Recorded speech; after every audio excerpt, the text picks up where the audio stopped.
तो फाईन सुद्धा तुमचा पोलीस मारू शकत नाही आणि माझ्याकडून चुकलं, मला माफ करा, अशी याचना तुमच्याबरोबर. मित्रांनो, सुप्रीम कोर्टानं पाठीमागील 2-3 महिन्याखाली सांगितलेलं आहे की तुम्ही पोलीस स्टेशनमध्येही व्हिडिओ. मित्रांनो, रोजच्या जीवनामध्ये आपला रेग्युलरली कुठं ना कुठं पोलिसांबरोबर संबंधित असतो. आपण घराच्या बाहेर पडलो, आपल्याबरोबर वाहन असतं, आपण मोटरसायकलवर जातो, 4 व्हीलर मध्ये जातो आणि रस्त्यात गेल्यानंतर आपल्याला पोलीस अडवतात, आपल्याकडचे डॉक्युमेंट मागतात, आपल्याकडे डॉक्युमेंट नसतात आणि डॉक्युमेंट नसले की आपल्याला फाईन मारला जातो. पण हे फाईन मारण्यावर एवढंच हे प्रकरण थांबत नाही, तर फाईनच्या पुढेही जाऊन आपल्याला नाही दिला तर परत दुसरा फाईन, कुठल्या तरी कारणावरून फाईन मारला जातो. अशा प्रकारच्या गोष्टी आपल्याला रोज अनुभवायला येतात. पोलीस त्याचीच वाट बघत बसलेले असतात. पोलिसांचं हे काम आहे, ते त्यांची ड्युटी करत असतात. पण भारत देशामध्ये पोलीस खाता असं आहे की त्यांच्या ड्युटीपेक्षा जास्त काम करण्याची त्यांना सवय असते. ते कारण कुठलंही असो, तेच एक्स्ट्रा ड्युटीमध्ये आपल्या बरोबर बेकायदेशीरपणे काही गोष्टी घडत असतात. पण या गोष्टी घडत असताना आपणही काही प्रिकॉशन्स घेणं, काही सावधगिरी बाळगणं अतिशय महत्वाचं असतं. आपण प्रत्येक वेळेस आपले डॉक्युमेंट बरोबर घेऊन जातो असं नाही.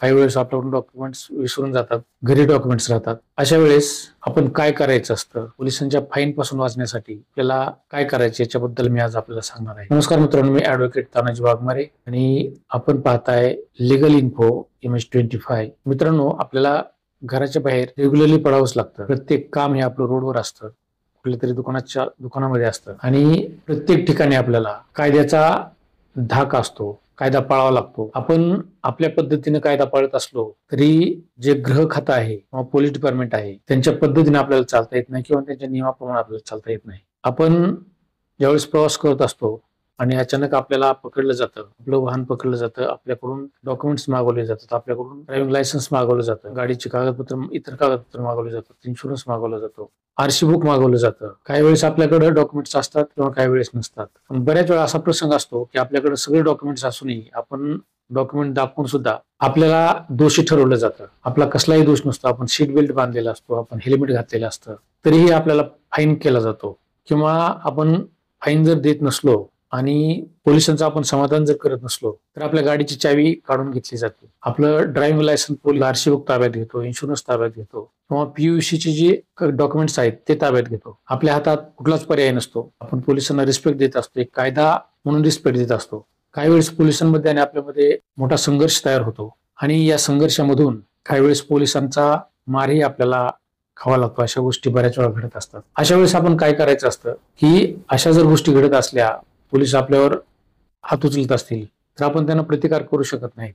तुम्ही जर त्यांना प्रतिकार जर केला तर 100% तुमच्यावर 353 खाली गुन्हा दाखल होऊ शकतो. त्यामुळं या गोष्टीपासून वाचण्यासाठी आपण आपल्याकडचा जो मोबाईल आहे त्या मोबाईलवर आपण आपलं आणि पोलिसाचं जे संभाषण आहे त्या संभाषणाचा किंवा जे चाललेलं आहे त्या ठिकाणी त्याचा एक व्हिडिओ आपण तयार करा. आपल्याला शक्य नसेल तर आपल्याबरोबर जो कोण व्यक्ती असेल त्यांनी तो व्हिडिओ तयार करावा, जेणेकरून पोलिसांचे आरेरावे आपल्यावर होणार नाही. बऱ्याच वेळा असं होतं की पोलिसांना आपल्याबरोबर संघर्ष करण्याची तयारी ठेवलेली असते आणि आपणही त्या पोलिसांना प्रतिकार म्हणून त्या पद्धतीचं बोलतो. आपण अशा गोष्टी न करता आपण संयमानं बोलावं, कायदेशीर पद्धतीने बोलावं, मुद्देसुद्धा असं बोलावं, जेणेकरून पोलिसाला राग येणार नाही आणि पोलीस आपल्यावर हात उचलणार नाही किंवा आपल्याकडून एक्स्ट्रा फाईन जो आहे तो फाईन घेतला जाणार नाही. यासाठी सगळ्यात महत्वाची गोष्ट म्हणजे आपण आपला व्हिडिओ काढणं गरजेचं असतं. या घटनेचा व्हिडिओ काढणं गरजेचं. असा व्हिडिओ काढल्यामुळं पोलिसाचं 50% मनोधैर्य खचतं. पोलीस बरोबर लाईनवर येतात,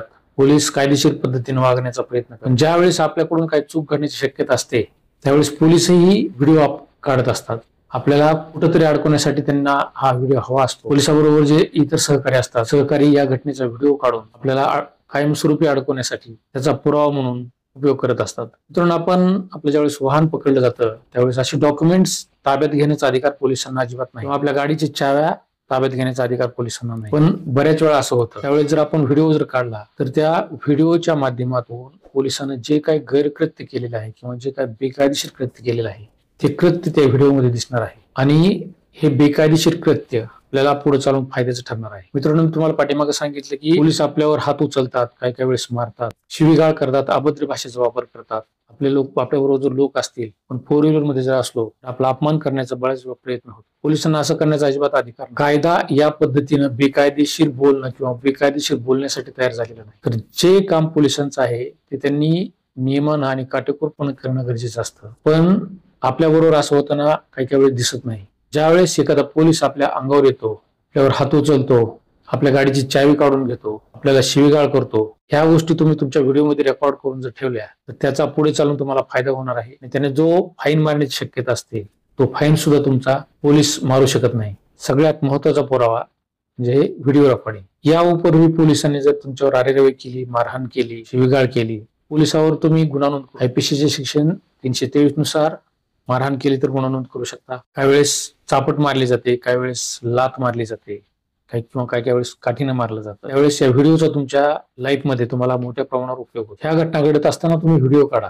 त्या व्हिडिओचा फायदा तुम्हाला नक्कीच होणार आहे. पोलिसांनी मारलेलं असलं, शिवीगाळ केलेली असेल, त्याचं रेकॉर्डिंग तुम्ही पोलीस स्टेशनला द्या. पोलीस हे रेकॉर्डिंगच्या आधारे गुन्हा 100% नोंद करणार नाही, पण पोलीस स्टेशनला ज्यावेळेस तुमचा गुन्हा रेकॉर्ड होणार नाही, FIR रेकॉर्ड होणार नाही किंवा NC रेकॉर्ड होणार नाही, त्यावेळेस तुम्ही या व्हिडिओग्राफीचा आधार घेऊन कोर्टामधून केस दाखल करू शकता. कोर्टातील केस दाखल केल्यानंतर तुम्ही दाखल झालेल्या कंप्लेंटची सर्टिफाईड कॉपी काढा आणि सर्टिफाईड कॉपी तुम्ही SP ऑफिस, गृह मंत्रालय, पोलीस कमिशनर यांना ही सर्टिफाईड कॉपी पाठवा. 100% खात्री देऊन सांगतो की त्या पोलिसाची नोकरी तुमच्या हातात आलेली असते. तर एक कंप्लेंट आणि तो पोलीस तुमच्या 100% पाया पडणार, तुम्हाला शरण येणार, तुम्हाला माफी मागणार. कारण तुम्ही कोर्टात दाखल केलेली जी कंप्लेंट आहे त्या कंप्लेंटच्या कॉपीज तुम्ही गृहमंत्री, पोलीस कमिशनर, SP ऑफिस यांना पाठवल्यानंतर 100% त्या पोलिसाची चौकशी होणार.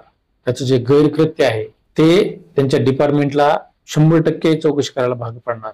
त्याची DE ओपन होणार आणि तो पोलीस तुमच्या पायात येऊन तुम्हाला शरण जाणार, तुमच्या पाया पडणार आणि माझ्याकडून चुकलं, मला माफ करा, अशी याचना तुमच्या 100% करणार. कारण ह्या ज्या गोष्टी आहेत त्या आपण कधीच करत नाही आणि त्यामुळे आपल्याला 100 रुपये फाईन असेल तर 500 रुपये द्यावा लागतो. 100 रुपये कायदेशीर, 400 रुपये बेकायदेशीर, असा डबल टिबल 5 पट फाईन आपल्याला द्यावा लागतो.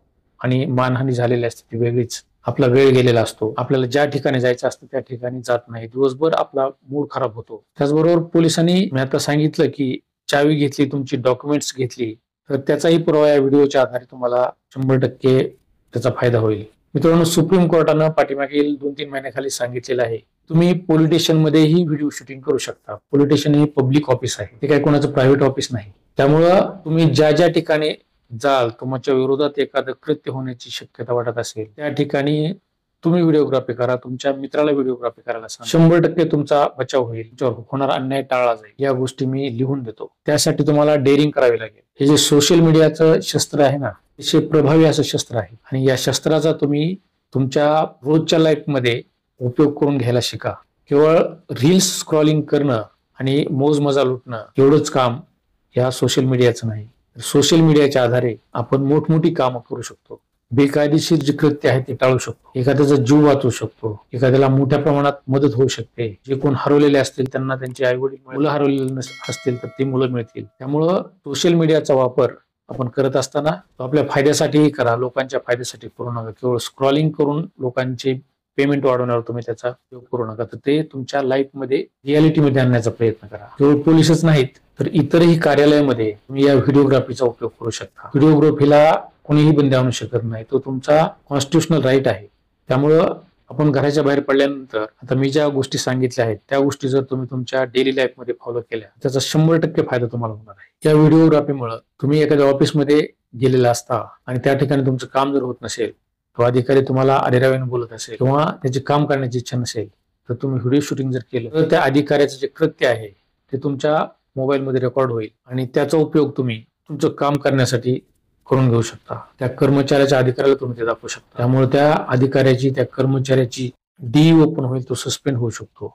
त्यामुळं व्हिडिओग्राफी अतिशय महत्वाचं साधन आपल्या नागरिकांना झालेलं आहे. आपल्याला राज्यघटनेने अधिकार दिलेला आहे, त्या अधिकाराचा आपण दुरुपयोग न करता सदुपयोग करा. तुमचं कुठलंही काम अडकलेलं जर असेल, अधिकारी त्रास देत असतील, करप्शन करत असतील, व्हिडिओग्राफी तुम्हाला 100% फायदेशीर ठरणार आहे. मग ते पोलिसांच्या विरुद्ध असो, वेगवेगळ्या ऑफिस मधल्या कर्मचाऱ्यांच्या विरुद्ध असो, डेली लाईफ मध्ये असो, त्याचा 100% फायदा तुम्हाला होणार आहे. मित्रांनो, ही होती माझ्याकडून तुम्ही बाहेर पडलेले असताना तुमच्यावर होणाऱ्या अन्यायाबद्दल काय गोष्टी करायच्या. त्याच्यावर जर या चॅनलवर नवीन असाल तर चॅनलला सबस्क्राईब करा, व्हिडिओला लाईक करा, तुमच्या कमेंट बॉक्समध्ये राईट डाऊन करा आणि व्हिडिओ तुमच्या बरोबरच इतरांनाही माहित व्हावा, इतरांनाही याबद्दलची माहिती व्हावी, यासाठी जरूर शेअर करा. धन्यवाद.